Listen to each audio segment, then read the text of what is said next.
Bright Duty. Every student matters. So now we look at center-state relations. So in the Constituent Assembly, there were debates and discussions going around what kind of power the central government or the union will have and what powers the state or the provinces will hold.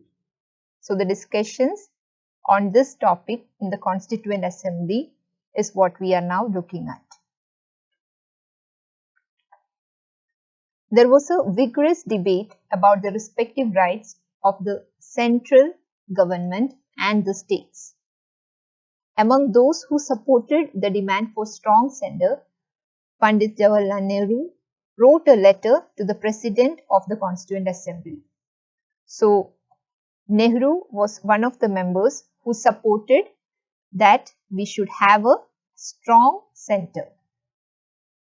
And for this purpose, Nehru wrote a letter to the President of the Constituent Assembly, that is Rajendra Prasad, and here we are quoting from the letter which Nehru wrote to the President.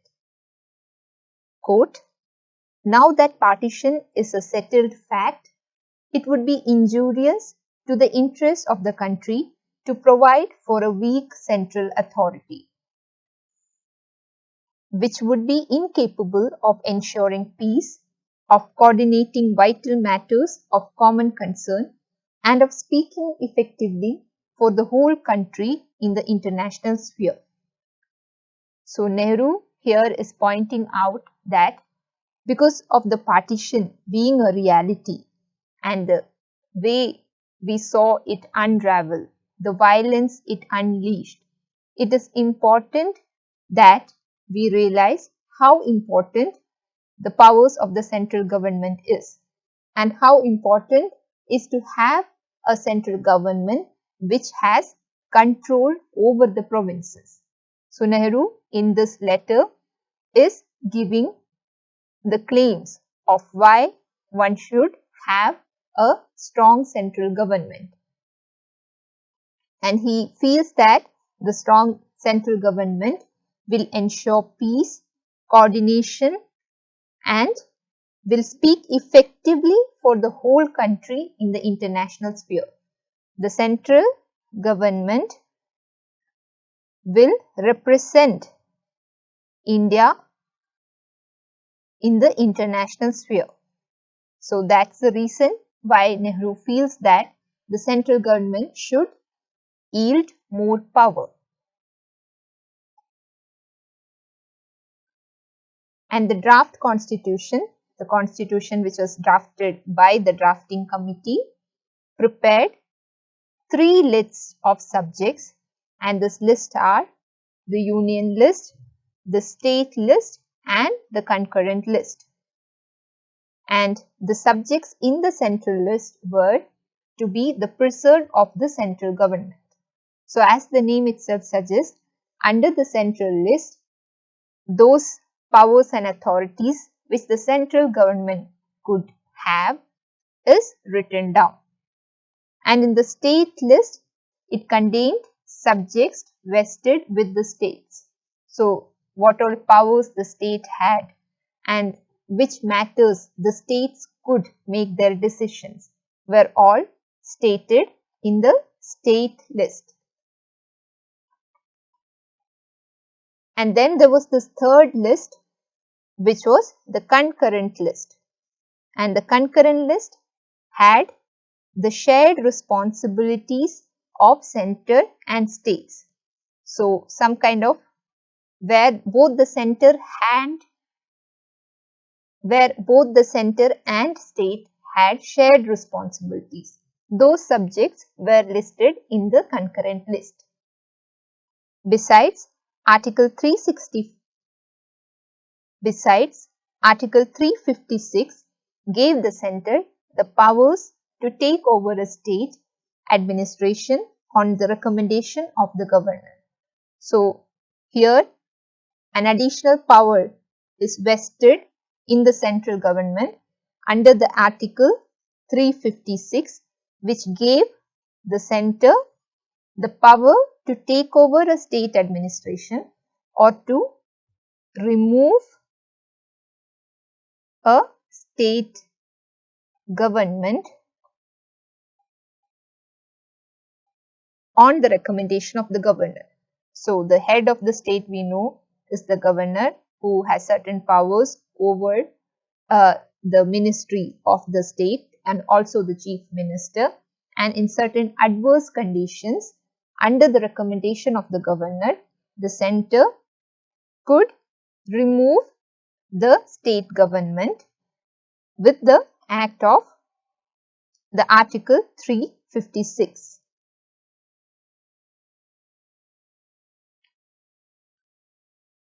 Now we look at fiscal federation.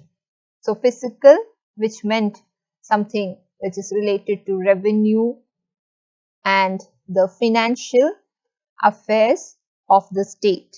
That is what the term fiscal refers to. And what kind of fiscal powers were shared with the center and the state? The Constitution also provided a system of fiscal federation. So the Constitution had laid down provisions of sharing or division of revenue among the center and the state governments. Some proceeds of states such as customs duties and company taxes were to be retained by the center. So now the center could retain taxes like custom duties and company taxes. It was the central government which had powers over the custom duties and company taxes and its collection. Some of the taxes such as income tax and excise duties were to be shared with the states. And when it came to income tax and excise duties, it was to be shared with the state. The central government alone could not hold these revenue. And some taxes were wholly assigned to the states. And there were some taxes where only the state had power over. So the state could collect those taxes and then use it for its expenses and meet the needs of the people of that state.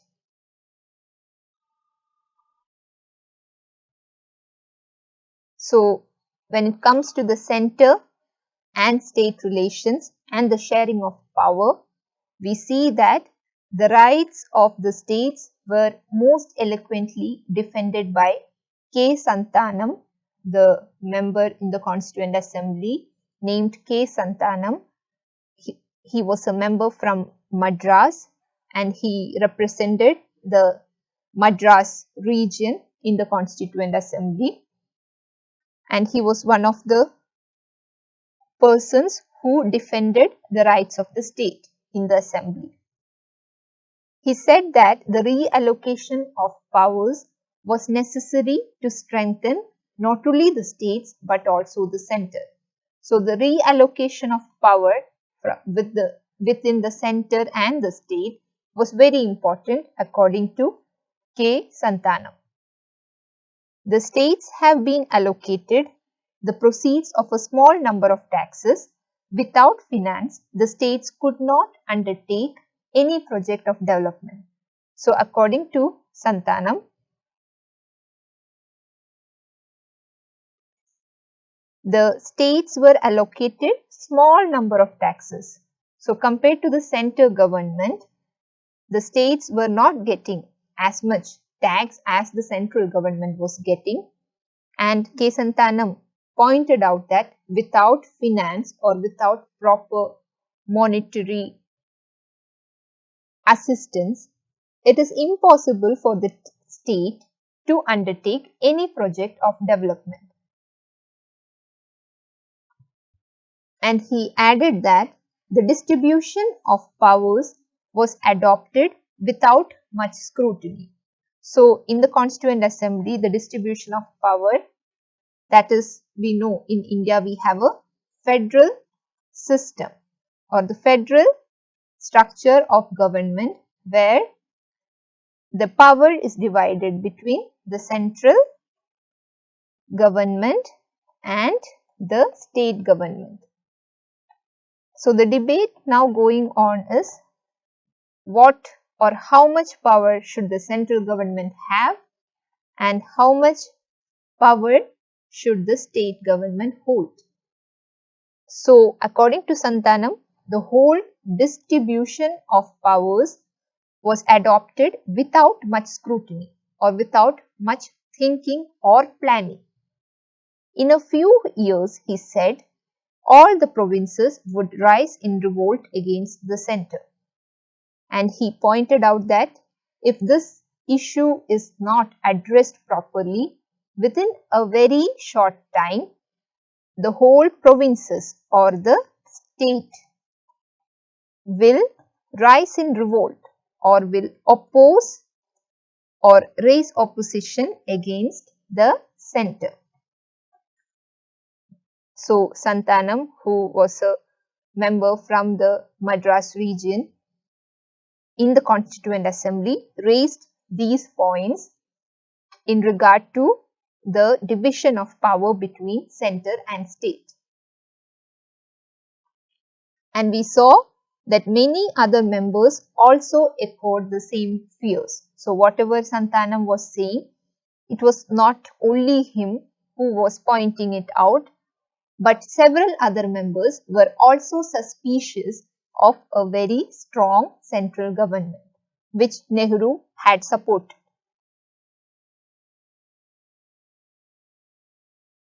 So, the emphasis on the need of a strong government. Dr. Ambedkar declared in the assembly that he wanted a strong centre and united centre, which we had created under the Government of India Act 1935. So, similar to Jawaharlal Nehru, we see that Ambedkar is also standing for or supporting a strong and united central government. And another member in the Constituent Assembly, Balkrishnan Sharma, a member from the United Provinces, emphasized that only a strong centre could plan for the well-being of the country, mobilize the available economic resources, establish a proper administration, and defend the country from any foreign aggression.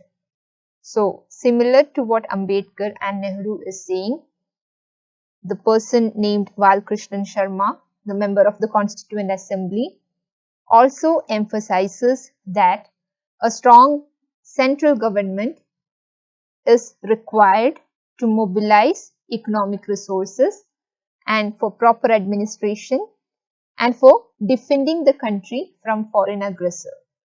If the central government is not given proper power and authority, these interests will never be met.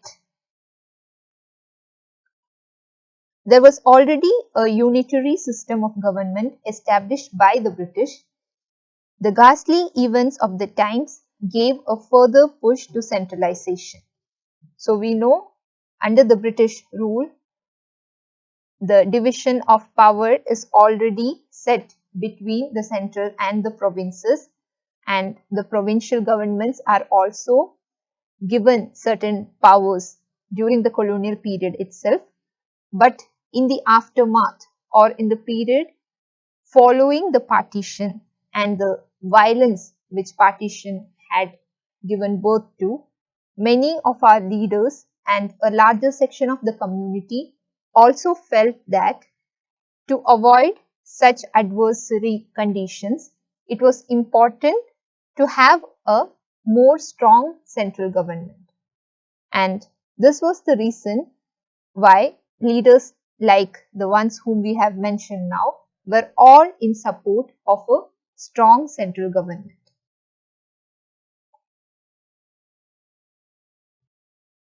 Now we come to the question of national language and the debates in the Constituent Assembly, which is about the national language and which language it should be and what are the factors to be kept in mind while we think of having a national language. So, by 1930s, the Congress had decided that Hindustani ought to be the national language. So even before attainment of independence, under the colonial rule itself, we see that in the proceedings of the Indian National Congress, there is a decision to have the language which is Hindustani to be the national language of India. And Gandhiji was of the view that everyone should speak in a language that common people easily understand.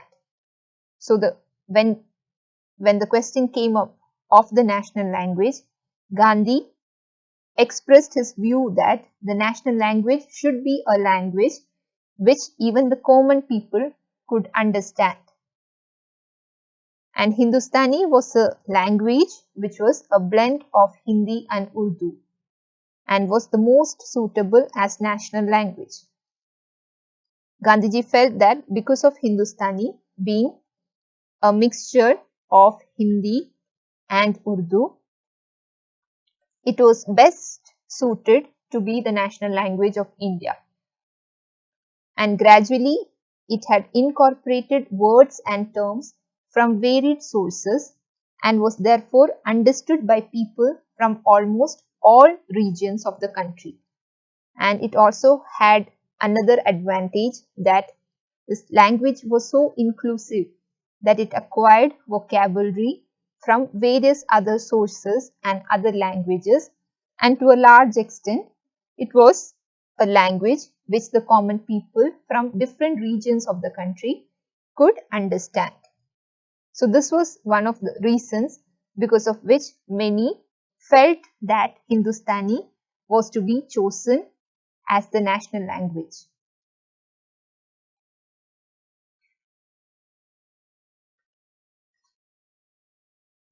But there was a problem that the Hindustani language had been, however, there was a problem that the Hindustani language had been gradually changing since the end of the 19th century. Although it was an inclusive language and it had traditions of both Hindi and Urdu, by the 19th century, there are other changes taking place. So with the deepening of the communal conflicts, Hindi and Urdu started growing apart. So with the community fights and communal division of the society under the colonial rule, we see that the blend of Hindi and Urdu which had happened in Hindustani could not anymore continue because a distance had come up between Hindi and Urdu. This distance was now separating both these languages. On the one hand, Hindi was being Sanskritized. So one of the major changes which was happening was Hindi was being Sanskritized, or Sanskritized or Sanskrit vocabulary was now getting infused or started getting added into the vocabulary of the Hindi language. And on one side, you see that the Sanskritization of Hindi is happening, and on the other, the words of Persian and Arabic origin were getting removed from Hindi. So both these are happening hand in hand.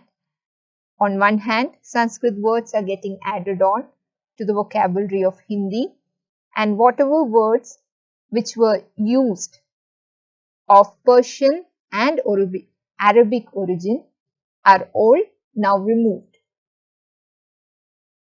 And Urdu was being increasingly Persianized.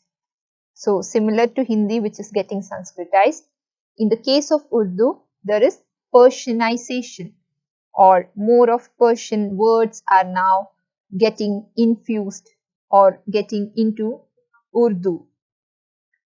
The languages became associated with the politics of religion. So we see language is not merely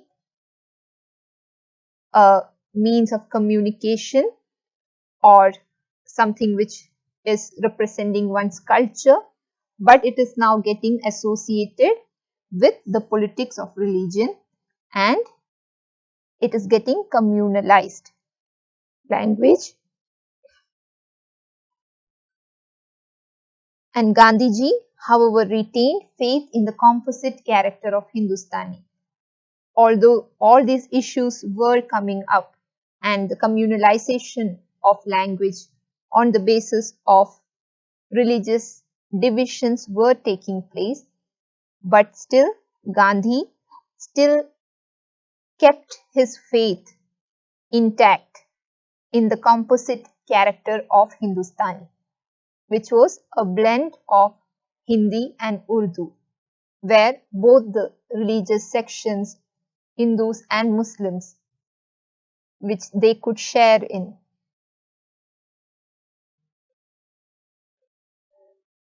And as a result of these debates going on in the Constituent Assembly, we see that a plea or a request for Hindi as a national language emerges in the Constituent Assembly.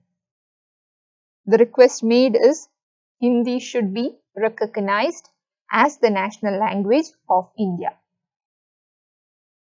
A Congress member from the United Provinces, Dhulekar, made a strong plea that Hindi be used as the language of constitution making in one of the earlier sessions of the Assembly. So, in one of the earlier sessions, we see that the person named Dhulekar, who is from the United Provinces, makes this claim that the constitution making should happen in Hindi. And some members protested or opposed that not everyone in the assembly knew language, but Dhulekar continued his speech in Hindi.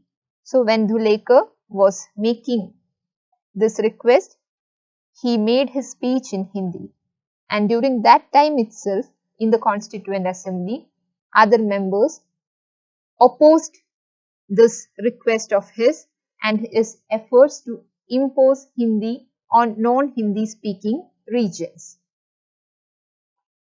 And they made this claim that not everyone in the assembly was familiar with the language Hindi, because there were people from different sections and from different geographical regions of India who were not familiar and whose mother tongue was not Hindi. So they opposed this imposition of Hindi on non-Hindi speaking sections. The language issue continued to disrupt the proceedings of the assembly over the subsequent 3 years.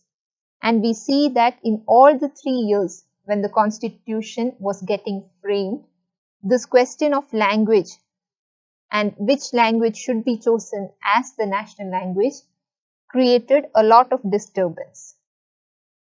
The language committee of the assembly, so if you remember, we had talked about different committees working under the Constituent Assembly like the Drafting Committee, the Union Power Committee and many other committees. One of the important committees was the Language Committee, and it had produced a report and forwarded a compromise formula. So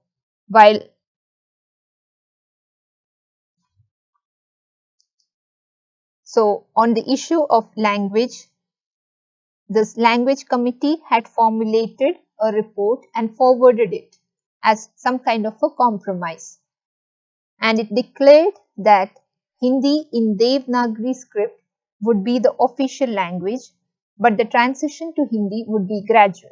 So this was the compromise which was proposed by the language committee. That is, Hindi in Devanagari script would be an official language. So one has to remember that the agreement which is made is, it is not that Hindi will be made the national language. Instead, Hindi is now selected as the official language. And in India, there are other languages also which has the status of an official language. So Hindi was also there as one of the official languages. And that too, Hindi in the Devanagari script was chosen. But the transition to Hindi would be gradual. And another clause was also there that the transition to Hindi will not be imposed on any section of the society, but it will happen gradually. For the first 15 years, English would continue to be used for all official purpose. So, the proposal which is made by the language committee is, for the first 15 years, English would continue to be used as the official language.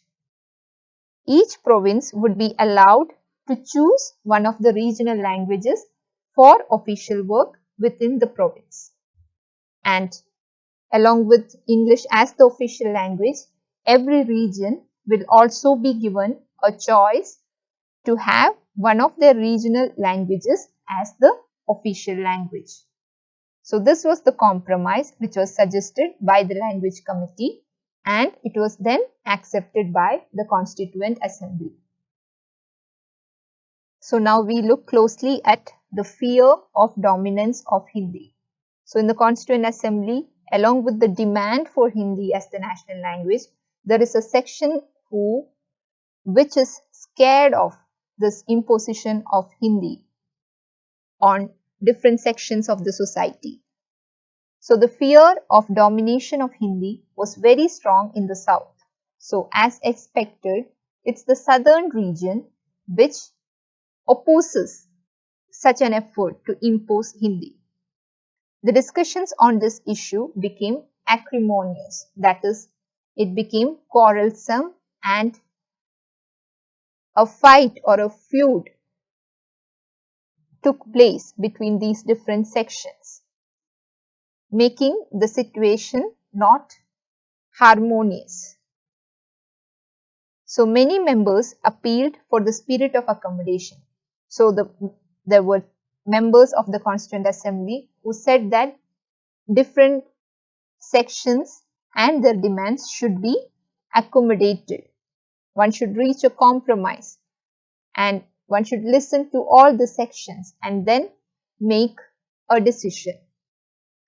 So A. Ramalingam Chettiar from Madras, he was one of the Constituent Assembly members from Madras, emphasized that whatever was done had to be done with caution.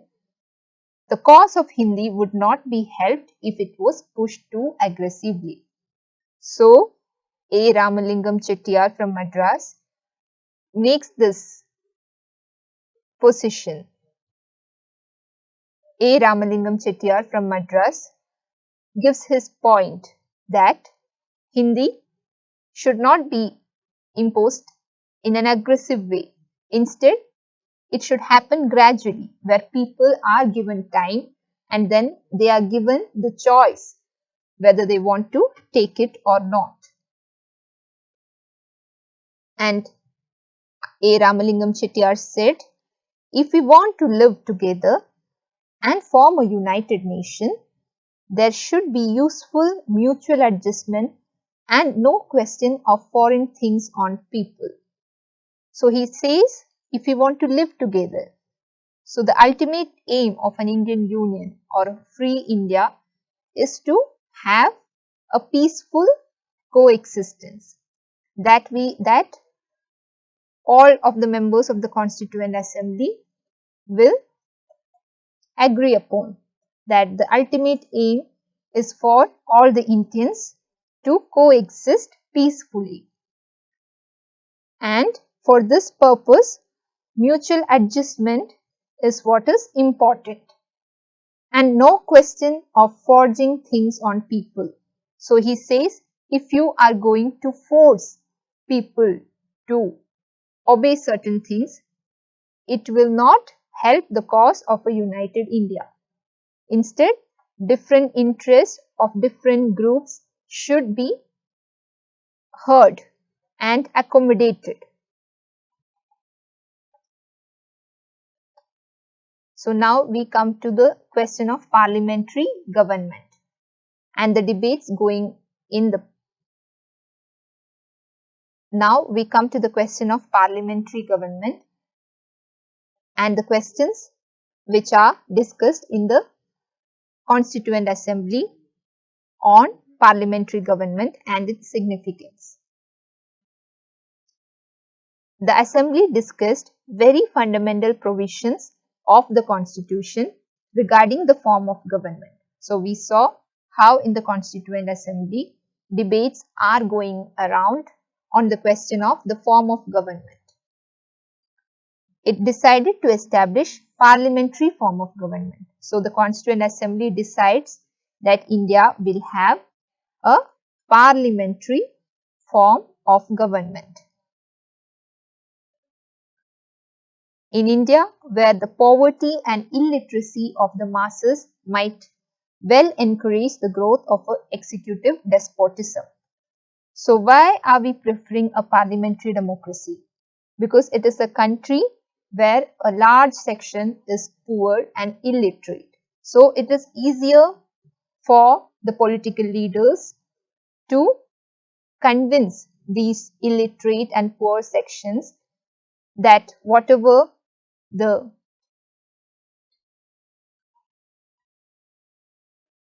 So, in India, where the poverty and illiteracy of the masses might well encourage the growth of executive despotism. So, here the preference is for a parliamentary form of government because there are chances that because of our country being poor and illiterate, the executive will take a turn towards dictatorship or despotism, where the executive or the government will have absolute power. Under the parliamentary system, in the words of Dr. B.R. Ambedkar, there is daily and periodic assessment of the responsibility of the government. So, this is why we prefer parliamentary form of government, because here the powers of the executive is continuously kept under check. So, there will be a balance of power. There will be periodic assessment of the responsibility of the government. So, that's the reason why the Constituent Assembly decided that we will have a parliamentary form of government, which will then not let the executive go into dictatorship or despotism. So, now we look at the powers of the president.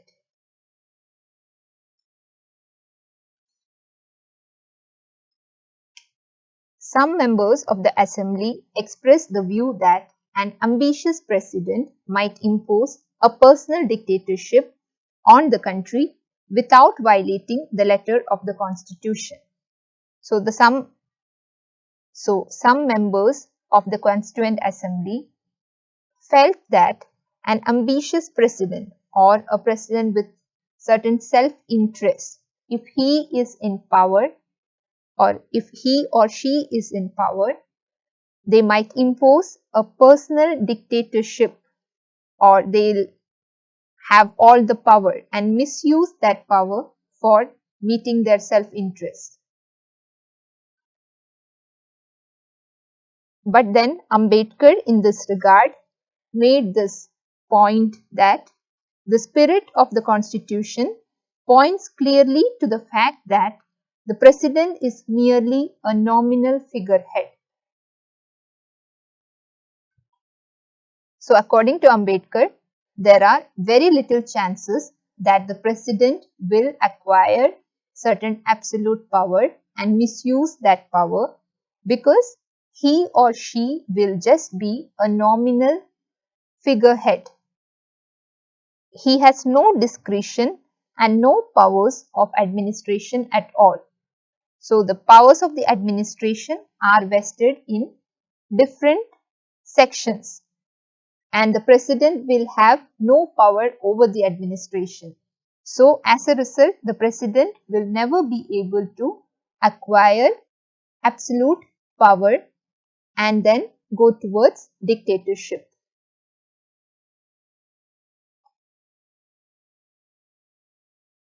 So, another important discussions which is happening in the Constituent Assembly is on the directive principles. So what is it?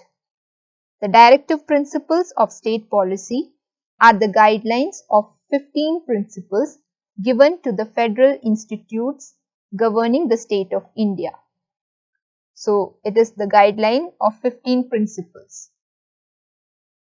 There was heated discussion about it in the assembly. So as we saw, on every topic there is a lot of discussion and debate going on in the Constituent Assembly, and on the topic of directive principles also there were heated debates. Professor K.T. Shah described the directive principles as a check payable by the bank concerned at its convenience. So we have quoted him here. He is one of the Constituent Assembly members, and on the question of directive principle, we see him say that it is just a check payable by the bank concerned at its convenience. So this is a way of him showing that this directive principle is an insignificant set of rules. Although it says a lot, but its effect is very weak. So another member, Nasruddin of the Constituent Assembly, contended that these principles are no more than New Year resolutions which are broken on the second day of January. So similar to K.T. Shah, Nasruddin is also making a similar point that these directive principles are not effective. It is insignificant. Something like a New Year resolution which are broken on the second day of January. But here again Dr. Ambedkar comes into significance and says that the directive principles were not a parade of high sounding principles. It should be the basis of all legislative and executive actions.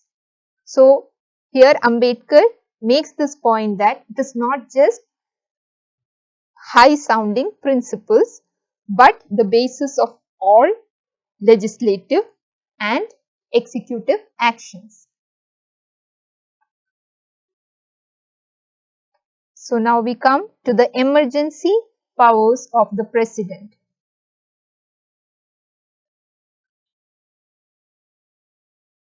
While discussing the emergency powers of the President, even those members who defended the inclusion of emergency powers were not happy about them.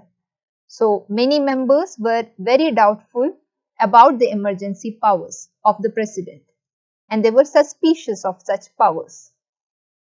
While they were described as the very life of the Constitution,